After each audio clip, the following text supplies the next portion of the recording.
Quero cumprimentar novamente a igreja, desejando a todos um feliz sábado, orando para que Deus envie o seu Espírito Santo, de forma a abrir a nossa mente, tocar no nosso coração,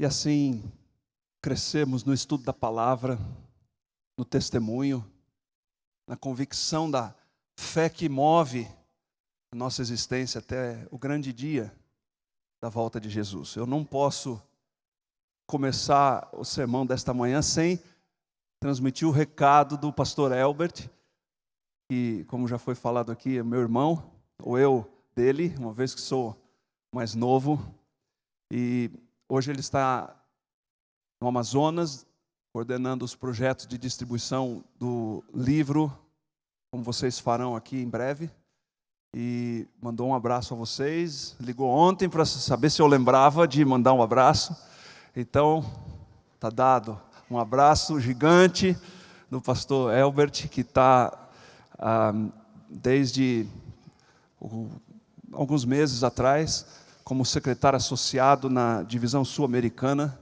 com a responsabilidade de coordenar os projetos do serviço voluntário, os estudantes missionários e todos os programas ligados a esta área de atuação da igreja. Ele tem um carinho muito grande por todos vocês, irmãos. O pastor abençoa a igreja, mas a igreja, no seu acolhimento, no seu suporte, na maneira como interage, dando apoio, ela também abençoa o pastor. E vocês assim o fizeram na vida desse meu irmão.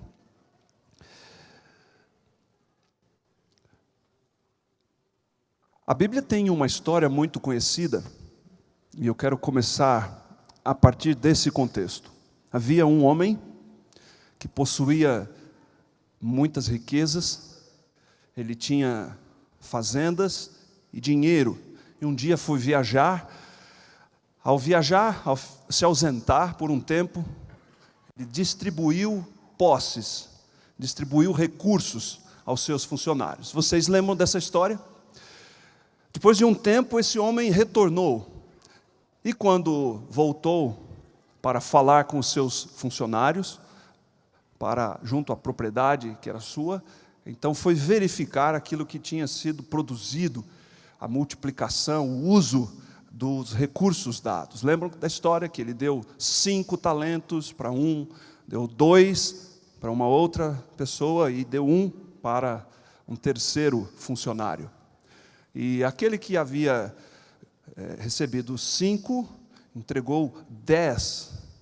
O que havia recebido 2, entregou 4, e o que havia recebido apenas 1 talento, que era uma medida de recursos, né, naquele tempo, não fez nada, não tinha feito nada com o dinheiro.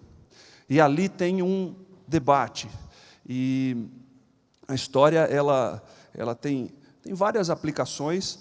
A principal dela é que Deus nos concede talentos e espera que a gente use esses talentos, e é no uso das capacidades que Deus distribui a todos que você multiplica e amplia essas capacidades. Esta é basicamente a principal aplicação que a gente extrai desse texto bíblico. Eu vou explorar uma outra, que não é essa principal, e não estou discordando em nada, está tudo certo. Deus dá dons, você deve usar esses dons. No uso desses dons, Deus dá bênçãos, eles se multiplicam, se tornam mais eficientes, e a igreja é abençoada. O reino de Deus é pregado, propagado dessa maneira. Eu quero explorar um outro aspecto, sem desqualificar e nem distorcer nada deste. O outro aspecto é o seguinte: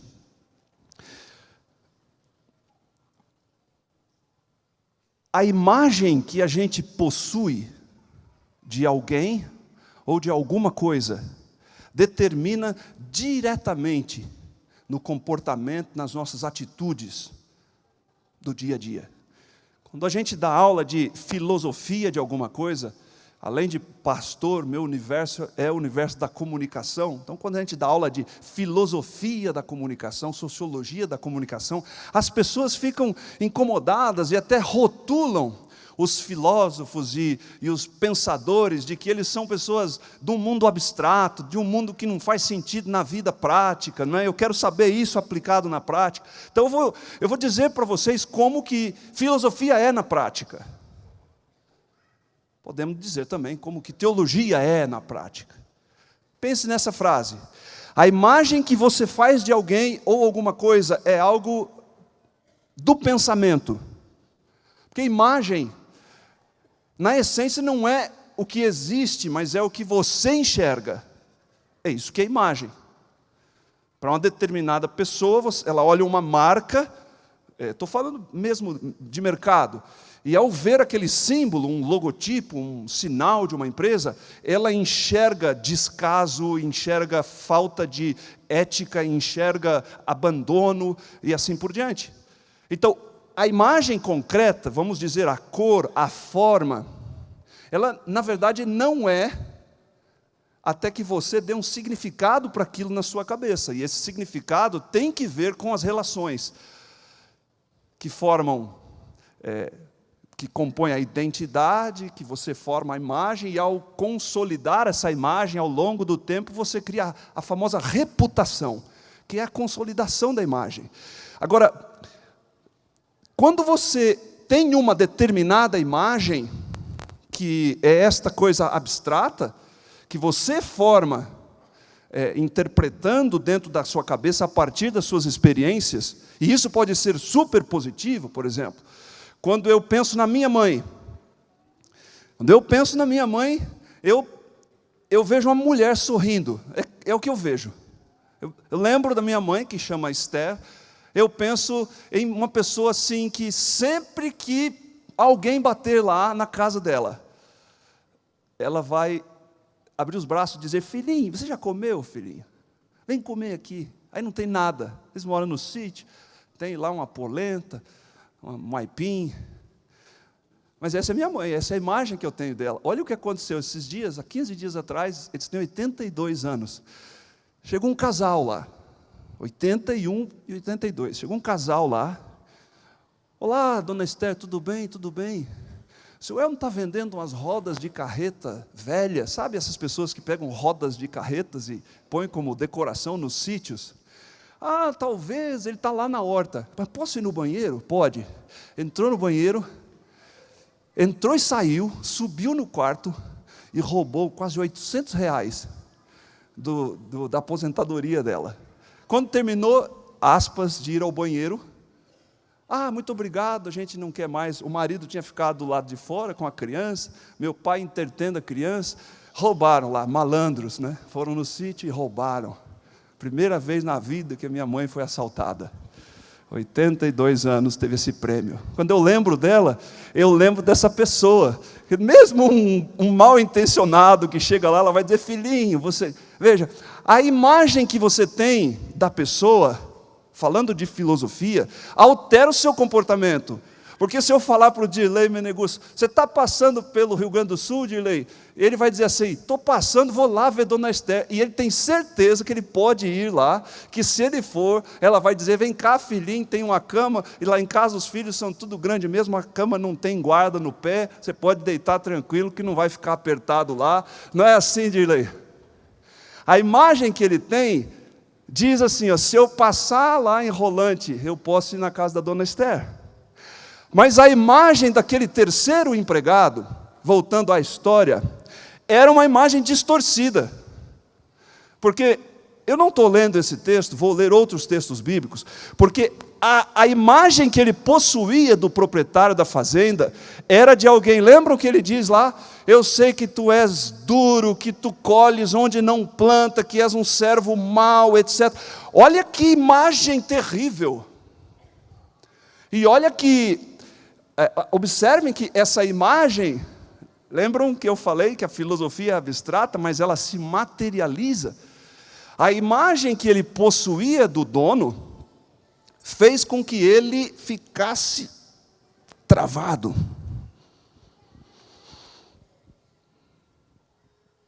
Eu gosto de jogar tênis, costumo praticar às 6 horas da manhã, uma vez por semana, lá na cidade de Mojimirim, que fica a cerca de 20 e poucos quilômetros do NASP Engenheiro Coelho, onde eu moro, onde é a sede também da reitoria. E um dia fui, logo na primeira vez assim, que eu fui fazer uma aula, cheguei um pouco mais cedo e o professor estava treinando com uma pessoa.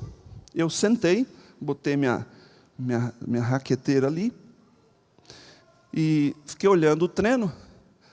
Sabe como é treinar tênis, né? O professor fica com um balde de bolinhas ali e o professor fica sempre tirando onda do aluno, né? O professor sempre faz uma bola que o aluno não consegue depois da terceira rebatida. Ele provoca o aluno. Eu fiquei assistindo, daqui a pouco eu me empolguei, e daqui a pouco eu me debrucei, sabe, sobre aquela grade que fica ali. E eu comecei a falar com eles. O professor se chamava Paulo, e o aluno eu não conhecia. E eu fui para o lado onde o aluno estava, e comecei a provocar o aluno. Ganha dele. Ele fala que ele ganha da gente, mas a gente ganha dele também. E o aluno se empolgava. E aí jogava, até que eles, depois de uma meia hora de treino, eles foram fazer um joguinho, né? Uma partidinha ali, uns 3 games, alguma coisa assim. E vocês acreditam que o aluno ganhou um game do professor? O professor ficou muito bravo, e o aluno vinha na grade, batia assim na minha mão, aquela coisa de quem está ali relaxando, assistindo. E acabou o treino deles, eu me despedi, bom dia e tal, peguei minha raquete, entrei na quadra e fui fazer meu treininho. Antes de começar, o professor falou, vem aqui na rede. Aí eu fui lá, falei, ele vai me ensinar uma tática diferente aqui, melhorar o backhand, né? Ele falou assim, o que você tem? Eu falei assim, como assim o que eu tenho? Ele falou, o que você tem que o doutor Plínio conversa com você? Eu falei, eu não sei quem é doutor Plínio. Ele falou assim, você não conhece o doutor Plínio? Eu falei, não. Eu falei assim, você estava conversando e ele estava brincando com você. Eu falei, não sei quem é o doutor Plínio. Ele falou, você não conhece, professor da PUC, o dermatologista famoso aqui na região? Eu falei, não conheço. Ele falou assim, mas ele não conversa com ninguém aqui no clube? E eu falei, eu não sabia que ele não conversava com ninguém no clube. Ele falou assim, você tem alguma coisa, porque ele conversou com você. Eu pensei assim, a única coisa que eu de fato possuía era o fato de não ter imagem nenhuma. E a falta de uma imagem, ela ao mesmo tempo é uma imagem, vamos dizer assim, a ideia de que ele era acessível. E porque eu tinha essa ideia, eu me aproximei. Compreenderam a estrutura do pensamento? Agora eu quero entrar de fato em 5 textos bíblicos, porque a ideia que a gente possui de Deus, irmãos, afeta as atitudes que a gente faz todos os dias. Assim como aquele servo tinha uma ideia, assim como eu não tinha ideia nenhuma, ou como os amigos da minha mãe têm uma ideia dela. Da mesma maneira, todos nós aqui temos ideias de Deus. Essa ideia de Deus pode ser aprendida a partir de uma mãe severa ou de um pai ausente. Pode ser aprendida através do comportamento, das atitudes que você vê do seu pastor. Na casa, na escola, na igreja, na sociedade, na mídia, nós vemos fala sobre Deus, representações de Deus, boas e más. E tudo isso determina a ideia que a gente tem de Deus. E toda a ideia se consolida nas nossas atitudes. Eu quero convidar vocês para abrirem a Bíblia comigo no livro de Isaías. Vamos começar no capítulo 44 e vamos utilizar os 5 versos da Bíblia, aqui no entorno do capítulo 40, 44, 46 do livro de Isaías. Pode manter aí. O primeiro versículo é 44, capítulo 44, verso 6.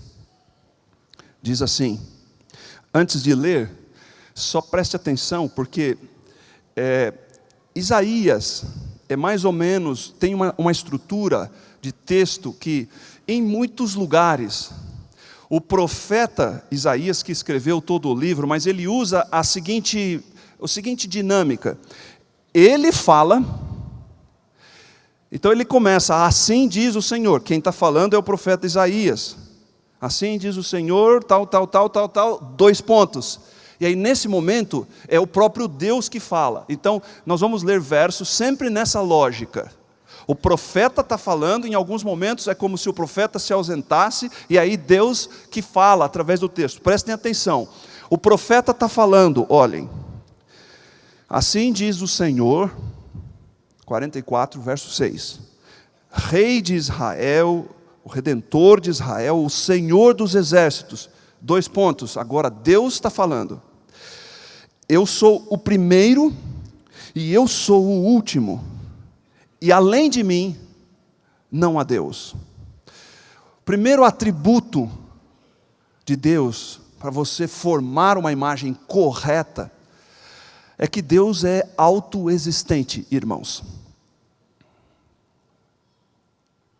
Deus nunca foi criado. Eu e você nascemos. E eu e você, em condições normais da vida humana, também geramos outras vidas. Mas Deus não. Parece uma coisa simples. Ou parece algo até assim, sem força teológica. Mas não é não. Isso muda tudo. Porque Deus nunca foi criado. E Deus nunca deixará de existir. Enquanto que nós morremos e necessitamos de uma vida humana para sermos criados, necessitamos de condições de proteção para essa vida humana poder prosperar, poder subsistir. Deus não precisa de nada disso. Deus simplesmente existe. Quando eu era garotinho, eu via meus irmãos mais velhos conversando. Eles faziam já o curso de teologia e chegavam em casa, às vezes a conversa em torno do fogão, na mesa, tal, falavam de Deus e tudo. E um dia eu me recordo, eu não sei que idade eu tinha, se 8 anos, ou menos ou mais, mas estavam falando sobre o fato de Deus ser autoexistente. E aí disseram, Deus não tem mãe, Deus não tem pai, Deus não tem criação, Deus existe. E eu, aquele garotinho do sítio, vendo que os bezerros nasciam, que os cavalos nasciam, que as galinhas colocavam ovos e os pintinhos nasciam, eu disse assim, eu sei de onde Deus veio. E alguém disse, e de onde, Martin? Falei, da mãe dele. E aí alguém disse, eu vou apertar o menino. E a mãe de Deus veio de quem? E eu entrei com autoridade naquela conversa. Nasceu da avó. Notem como que a gente nem pensa nisso. Mas diferentemente de nós, irmãos, para começar com um fundamento sobre estes 5 pontos, lembrem, Deus não depende de nada para existir. Ele é, Ele era, Ele há de ser, Ele virá, Ele continuará eternamente, tanto para frente, quanto para trás. Deus é autoexistente. Avance a Bíblia 2 páginas, capítulo 48, versículo 12. Mantenham sempre por aí, depois nós vamos ler lá no versículo 40. 48, 12, vamos ver o segundo atributo para formarmos uma ideia correta de Deus, a fim de que essa ideia influencie as nossas atitudes na direção certa. 48, 12 diz, É a mesma estrutura. O profeta está chamando e depois Deus vai falar. Dá-me ouvidos, ó Jacó, e tu, ó Israel, a quem chamei. 2 pontos. Deus fala agora. Eu sou o mesmo. Sou o primeiro e também o último.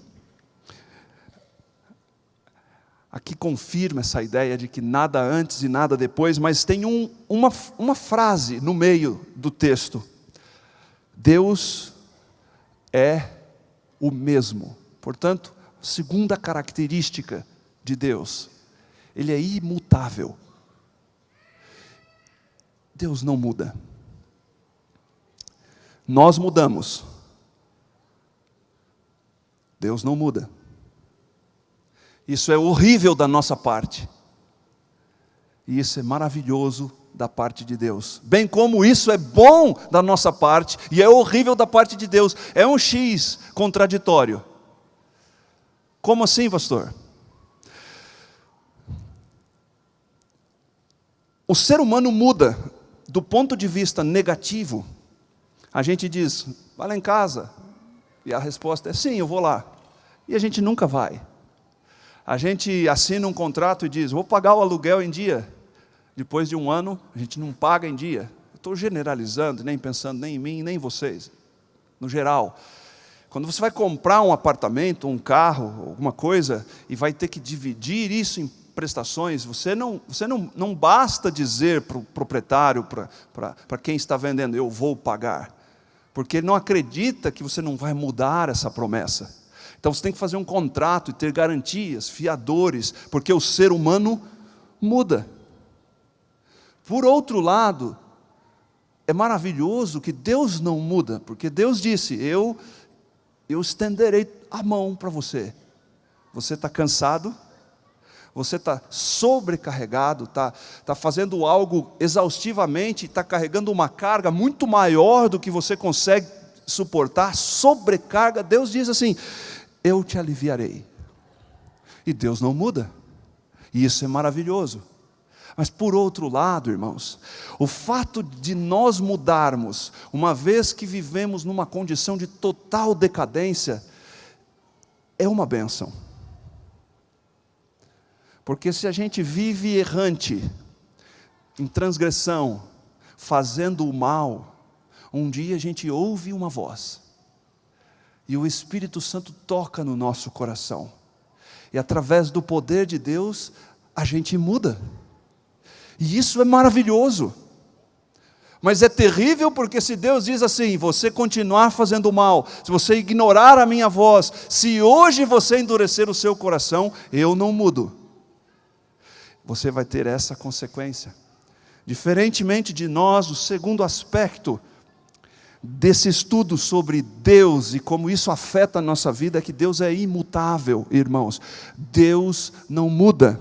Agora volte à Bíblia, algumas páginas no capítulo 40, Isaías 40, 13 e 14.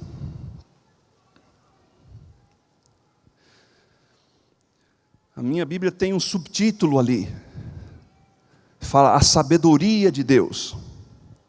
O verso 13 é uma pergunta do profeta. Imagine que o profeta está perguntando para você aqui da Igreja Central de Curitiba, ei irmãos, bom dia, respondam para mim, quem guiou o Espírito do Senhor, ou como um conselheiro, quem o ensinou? Com quem tomou Deus conselho para que lhe desse entendimento? Quem o instruiu na vereda do juízo e lhe deu sabedoria ou lhe mostrou o caminho do entendimento? Isaías diz a mesma coisa que o apóstolo Paulo no livro de Colossenses, capítulo 2, verso 13, onde diz, em Deus, na Trindade, todos os tesouros da sabedoria estão guardados. Portanto, irmãos, Deus é sábio demais. Deus é absolutamente, insondavelmente sábio. Nada há, nenhum tipo de desvio humano, de estratégia, de tragédia, nada pode enganar a Deus e tirar as coisas do seu controle, da sua infinita sabedoria. Nada, nada mesmo. Ninguém pode propor a Deus algo que Deus não compreenda, ou ninguém há de sugerir algo para Deus que Deus já não saiba, que Deus já não tenha a visão completa de consequências, de efeitos, de tudo. Ou você acha que Noé sugeriu para Deus como fazer a arca, de maneira a suportar ventos de um determinado ângulo ou intensidade? Ou você acha que alguém disse assim para Deus: olha, quando José lá no Egito for vendido, você vai ter uma dificuldade, porque vai vir uma mulher, e essa mulher vai tentar José, e ele vai ser jogado na prisão, e o seu plano de redimir Israel, e o seu plano de livramento não vai dar certo.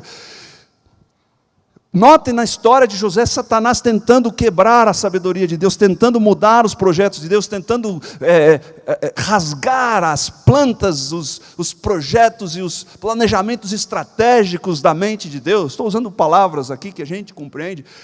Imagina que alguém consegue colocar um imprevisto que confunda a Deus. Para todas as situações humanas, Deus tem uma capacidade sábia de conhecimento, de superar, de solucionar. A gente tem, eu posso dividir uma ideia sobre conhecimento baseado em 3 classificações. Pensem comigo, irmãos. Existe aquilo que a gente sabe, certo? Um universo de coisas que a gente conhece. Então, por exemplo, eu conheço, não sei que exemplo eu vou usar, mas eu conheço língua portuguesa. Conheço um pouco, razoavelmente, o suficiente assim para falar, sem provocar muito desconforto na média dos ouvidos das pessoas. Mas eu conheço um pouco de inglês também, o suficiente para eu me comunicar, ler. Não sou fluente, como alguns, mas morei 1 ano e pouco lá, desenvolvi um pouco, o suficiente. Eu sei que eu não sei mandarim. Então a gente sabe um universo de coisas. Eu sei tocar o hino do Inário, eu acho que eu sou capaz de tocar quase todos os hinos do Inário. E eu sei que eu não sou capaz de tocar nenhuma música da partitura do Herói da Fé. Eu não consigo, está além. Então eu sei que sei tocar o Deus vos guarde pelo seu poder. Está tudo certo. Dó, sol, fá. E a gente fica nesses 3, não é, Lineu? Mas eu sei que eu não sei interpretar essas partituras mais complexas. Ler cifras, eu não sei, não aprendi. Agora, irmãos, isso não é o mais importante. O mais importante é que existe um universo do eu não sei que não sei. Entendem? Tem coisas que a gente nem ideia faz, mas Deus faz. Nada escapa à mente do nosso Criador. Então Deus é autoexistente, Deus é imutável e é sábio. A 4ª característica de Deus avança um pouquinho, capítulo 44, versículo 24. 44, 24. Diz assim: eu sou o Senhor que te redime, o mesmo que te formou desde o ventre materno. Eu sou o Senhor que faço todas as coisas, que sozinho estendi os céus, e sozinho espraiei a terra. O 4º atributo de Deus é que Deus é autossuficiente. Ele é autoexistente, imutável, sábio e pleno em si mesmo, autoexistente. Notem, quando nós nascemos, bebezinhos, 3 quilos, Alguns mexem um pouquinho as perninhas, outros não conseguem nem abrir direito os olhos. Se alguém não cuidar da gente, a gente morre em poucas horas. Alguns, pela força genética, sobrevivem talvez até alguns poucos dias. Bebês resistem, são encontrados em lagoas, dentro de sacos, na porta das casas, abandonados. Mas quanto tempo eles resistem? 2 dias? 3? Deus não depende de ninguém cuidando dele. Nós dependemos, muito mais até do que os animais, que são seres inferiores a nós. O bezerrinho nasce, sai correndo, se equilibrando, já enfia a sua cabeça e vai atrás do seu alimento. Ele é mais autônomo do que o ser humano. O cachorrinho. Agora, nós temos uma ideia de capacidade, de autonomia baseada numa lógica assim. Existem as coisas fáceis, existem as coisas difíceis e existem as coisas impossíveis. Para mim é fácil tocar o Deus vos guarde pelo seu poder. Eu acho que os jovens nem lembram mais desse hino, né? Para mim é muito difícil tocar algumas outras partituras, e é impossível fazer outras coisas. Nós classificamos assim, não é? Você tem um determinado conhecimento, é fácil. Você tem uma ideia a respeito, é difícil. Ou então você não tem noção nenhuma, domínio nenhum, é impossível. Para nós, a capacidade, a autossuficiência, ela é basicamente estruturada assim. É fácil, é difícil, é muito difícil, ou é impossível. Uma vez, Davi e o seu escudeiro, fugindo dos exércitos de Saul, estavam num vale, e de repente olharam para a montanha na frente e viram os inimigos lá. E Davi disse assim para o seu escudeiro: você vai jogar uma flecha. Lembram dessa história? Você vai jogar uma flecha lá na frente. E você vai correr lá buscar a flecha. Se eles gritarem lá do alto, vem para cá, é porque Deus está conosco. Vamos pôr uma prova. Agora, se eles gritarem de lá, não vem que a gente vai ferir vocês e exterminar, é porque Deus não está com a gente. E o escudeiro de Davi olhou e disse: um exército e nós dois. E Davi disse para ele assim: porque para Deus não importa se é um ou se são muitos. Essa pequena história, ela desfacela a ideia do fácil, do muito difícil ou do impossível. Porque para Deus não tem um grau de dificuldade vencer 500 soldados a partir de um garotinho. Nada é impossível para Deus. Mas para nós é.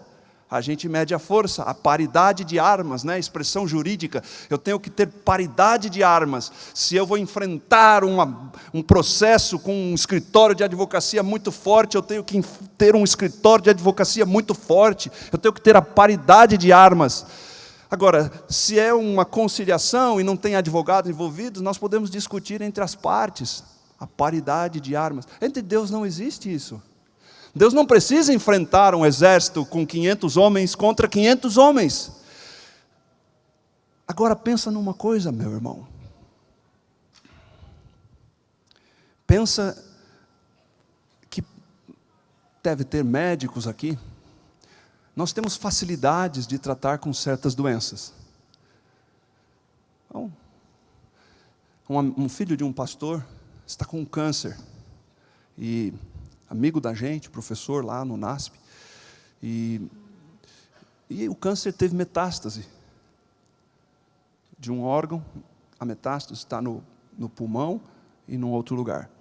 Mas a boa notícia, nesses casos, pela natureza, 95% de cura, na estatística médica. Então não é impossível.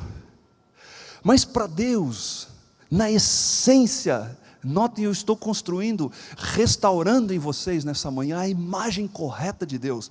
Não há diferença para Deus se é uma gripe ou leucemia. Não há diferença para Deus se o câncer foi descoberto no grau mais profundo, ou se você só quebrou a unha. Não existe coisa fácil, ou muito difícil, ou coisa impossível. Para Deus, não há impossíveis. Deus trabalha numa lógica diferente. Deus trabalha naquilo que Ele deseja a partir de uma experiência, não com a lógica naquilo que Ele é capaz ou não de fazer. Deus é capaz de tudo. Mas Deus não faz certas coisas, ou porque não combinam com o seu caráter, ou porque não cumprem o seu propósito. Ora, Deus pode mentir? Tecnicamente pode, mas a mentira não combina com o caráter imaculado de Deus, portanto Ele nunca mentirá. Portanto o profeta diz, Deus não pode mentir. Assim como eu pergunto para você, você pode cheirar 500, sei lá quanto, 50 gramas de cocaína agora? Tecnicamente pode ou não pode? Tecnicamente. Talvez não tenhamos o dinheiro, eu nem sei quanta quantidade eu poderia ilustrar. Mas por que a gente não faz? Porque não combina com a nossa cognição, com a nossa lógica de valores. Então, irmãos, outras vezes não combina com o propósito de Deus para a nossa vida. Deus poderia nos dar carros novos? Sim, poderia. Deus poderia tirar de nós a dor e o sofrimento?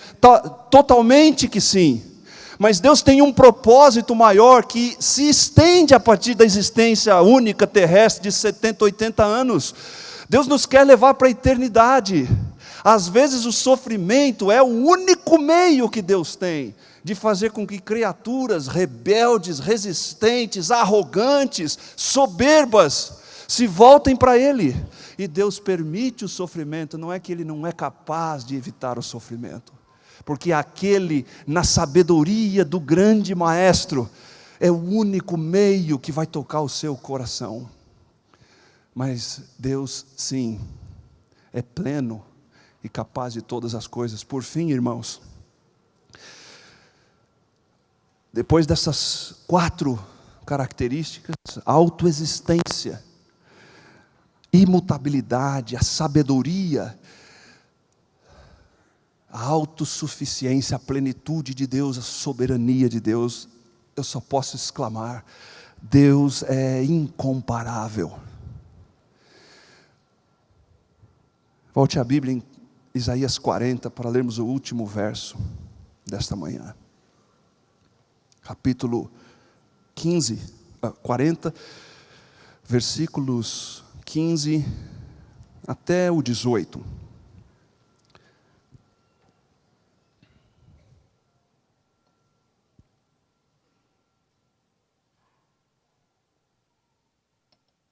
Eis que as nações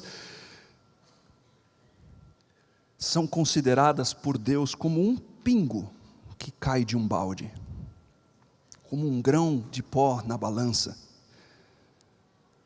As ilhas são como um pó fino. Nem todo o Líbano daria para queimar, para fazer sacrifícios em honra a esse Deus, porque todas as nações são perante Ele como coisa que não é nada, porque Ele as considera menos do que nada, como um vácuo. Com quem comparareis a Deus? Ou que coisa semelhante confrontareis com Deus? Queridos irmãos, a sabedoria, o governo, a onisciência de Deus são incomparáveis.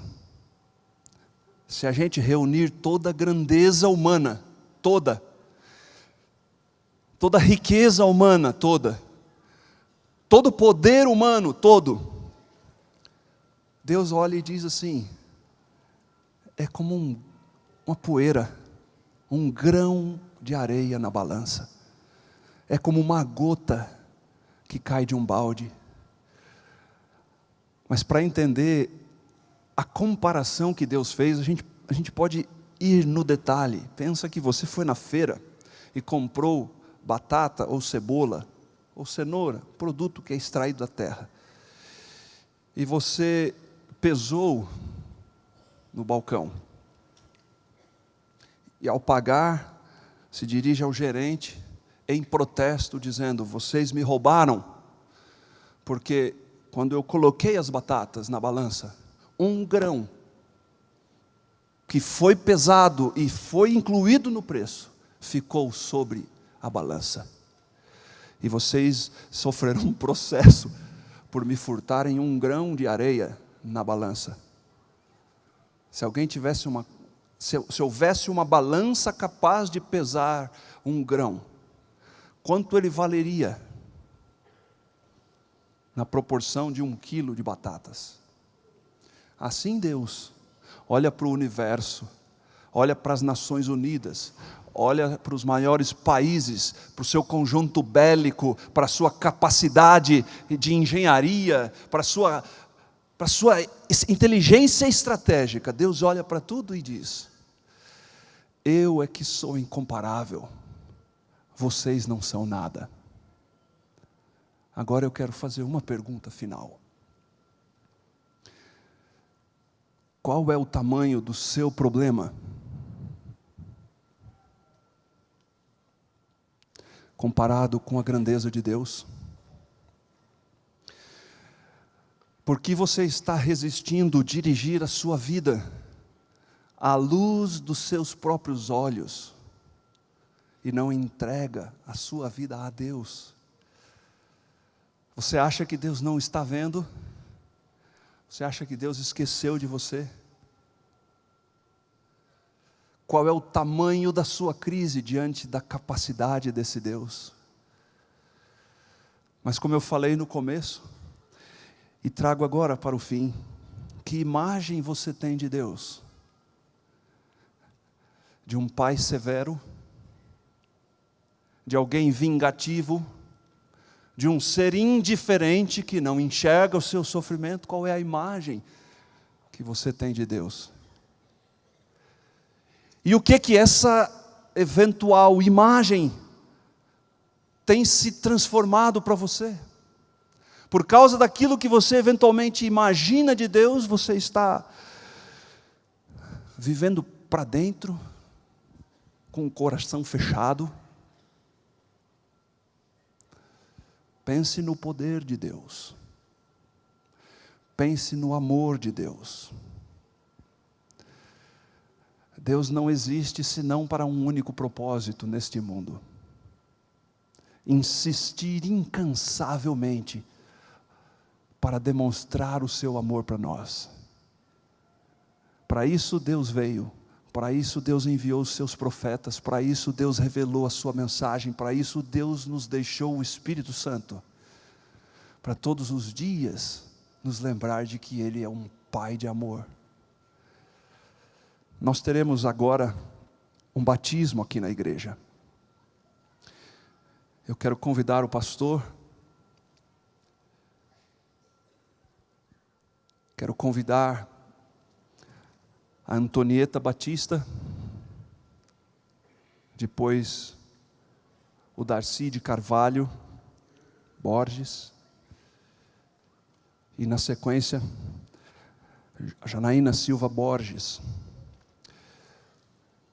Estas são pessoas que resistiram o chamado de Deus. Conheceram a Deus, mas não continuaram com Ele. A voz de Deus, portanto, não se cala, contudo.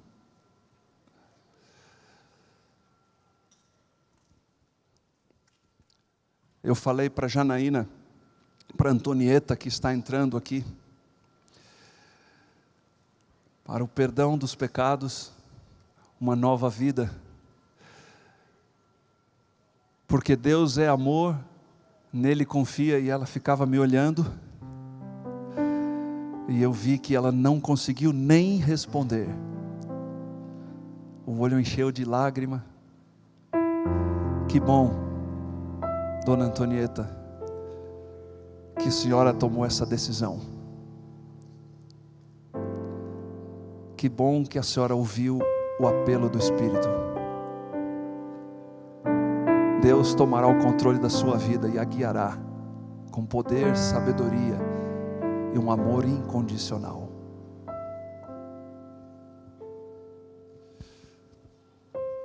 Estimada Antonieta, uma vez que você demonstrou aceitar integralmente o amor de Cristo, decidiu entregar a vida plenamente a Ele, hoje, para a remissão dos seus pecados e para um novo nascimento, nós a batizamos em nome do Pai, do Filho e do Espírito Santo. Amém.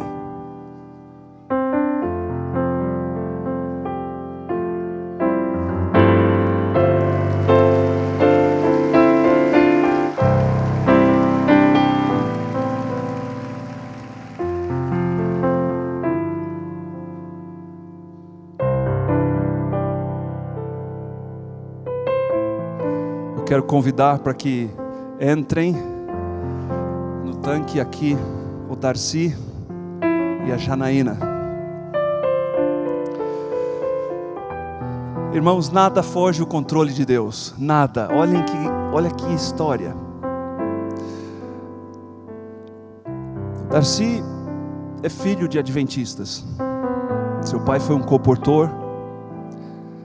Uma parte da sua família está aqui. Mas nesses encontros e nessas lutas que a gente tem com Deus, nos porquês da vida, nos desânimos da fé, o Darcy abandonou a fé. Ele teve um casamento, esse casamento não deu certo. Nas discussões, um foi para cada lado, ele foi de volta para os seus familiares, a esposa foi para São Paulo, para a casa da sua mãe. Levou a filhinha de aproximadamente 1 ano, por telefone, contato, família separada, a dor. Que visão de Deus. De São Paulo, a mãe e a filhinha que crescia foram para o Ceará, sem contatos frequentes. Uma hora muda o telefone, outra hora muda o telefone, o celular. E tinha 15 anos que o Darcy não via sua filha. Lá em Fortaleza, a Janaína crescia, ela e a mãe.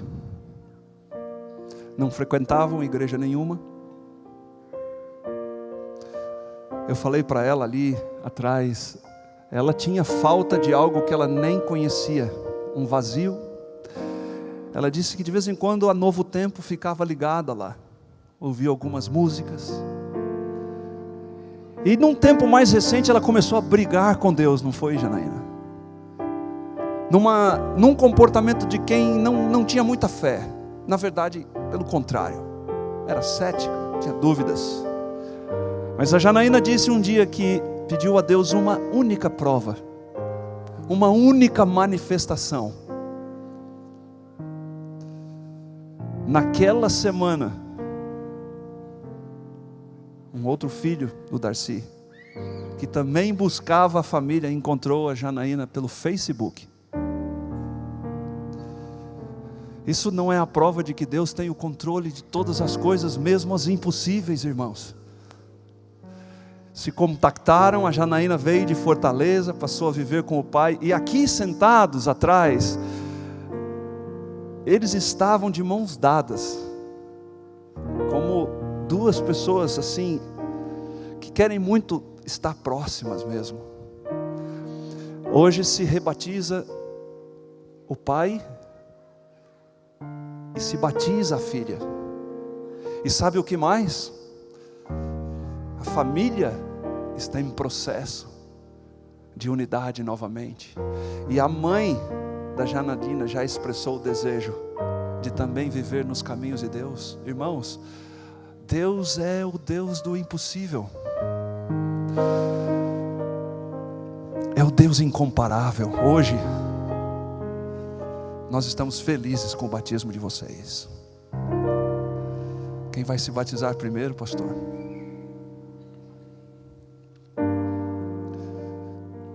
Caro Darcy, nos caminhos e pelos descaminhos da vida, finalmente você compreendeu que a melhor escolha é a vontade de Deus. Pela sua entrega, pela manifestação pública de uma nova vida que você iniciará agora, para o perdão dos seus pecados, para um coração novo, nós o batizamos em nome do Pai, do Espírito Santo e do Filho. Amém.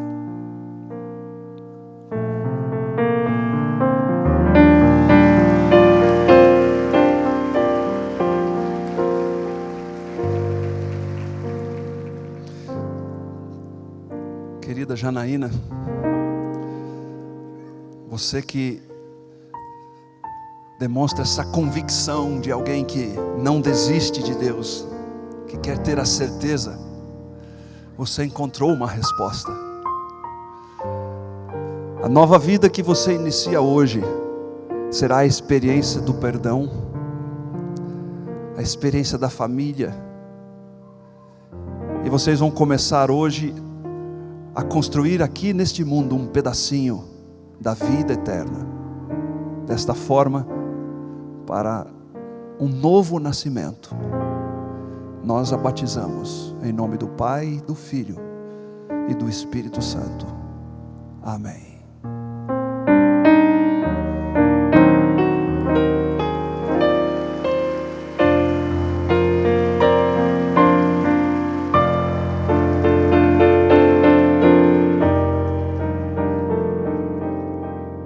Queridos irmãos,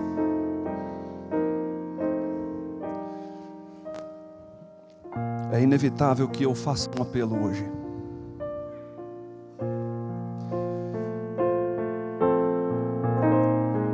Que ideia você tem do pensamento de Deus sobre você agora? Que ideia?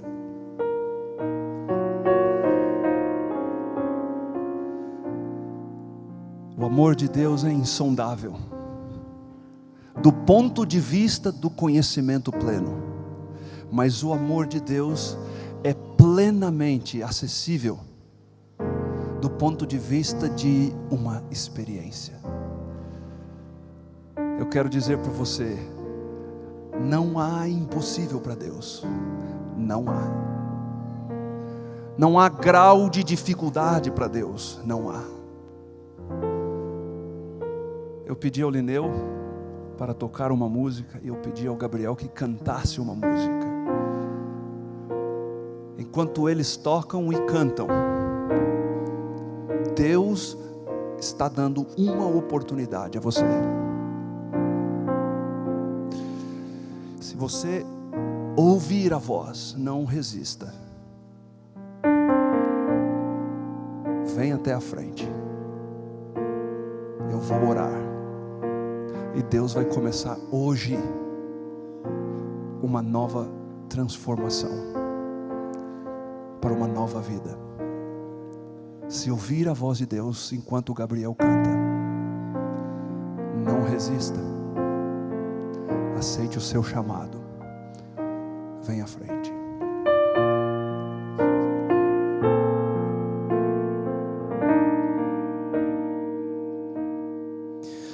O meu Deus é o Deus do impossível. Jeová Jireh, o grande El Shaddai, que abriu o mar vermelho e ao seu povo fez passar, que da rocha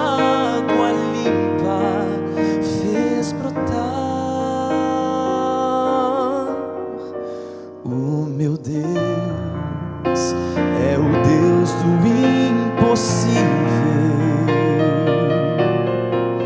que liberta encarcerados das prisões, faz da estéril mãe de filhos, restaura a alma do ferido e dilata o amor dos corações, que dá vista aos cegos e aos surdos faz ouvir, faz a tempestade se acalmar, andou por sobre o mar e aos mudos fez falar, paralíticos e coxos fez andar.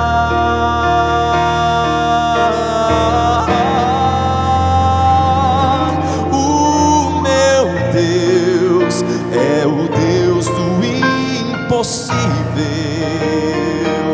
é o mesmo hoje e sempre há de ser. O meu Deus é o Deus do impossível e fará o impossível pra você, e fará o impossível por você.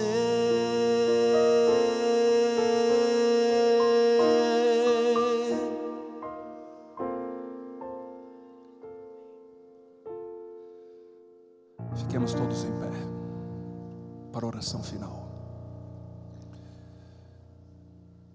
Grande Deus, Todo-Poderoso, Onipotente, Amorável, Incomparável, toca o nosso coração, Senhor. Faça-nos ver corretamente, faça-nos ouvir a Tua voz. Amolece a dureza do nosso coração para aceitarmos o Teu chamado.